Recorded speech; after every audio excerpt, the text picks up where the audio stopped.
Suppose you want a network that doesn't just say what's in an image, but labels every single pixel. This is your cell, that's the background. This edge is the boundary. That task is called segmentation. And back in 2015, Ronneberger and colleagues designed an architecture for it that's shaped quite literally like the letter U. It was built for biomedical images, and today that same design quietly powers the diffusion models generating art all over the internet. Let's walk through why the U-shape works so well. Here's the whole idea captured in one picture. Follow a single image as it flows down one side of the U, hits the bottom, and then climbs back up the other side.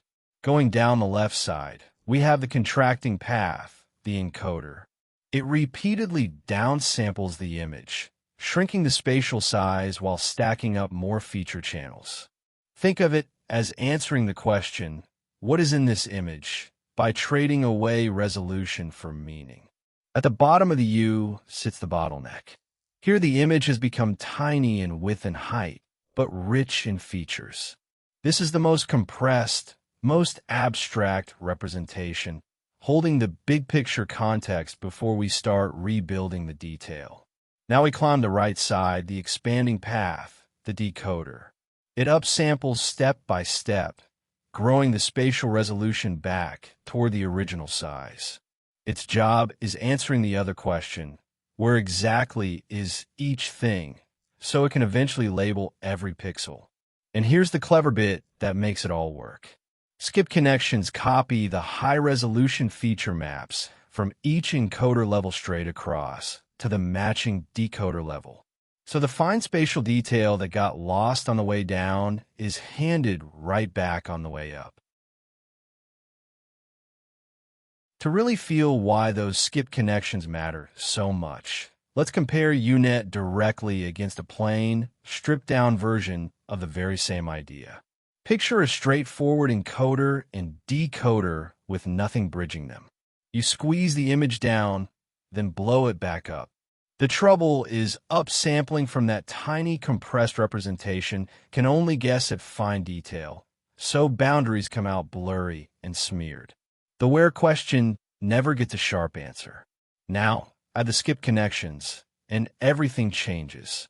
Because each decoder level receives the crisp, high-resolution features from its encoder twin, the network restores fine detail exactly where it belongs. Boundaries snap into place. That's the difference between a fuzzy blob and a precise, pixel-accurate mask.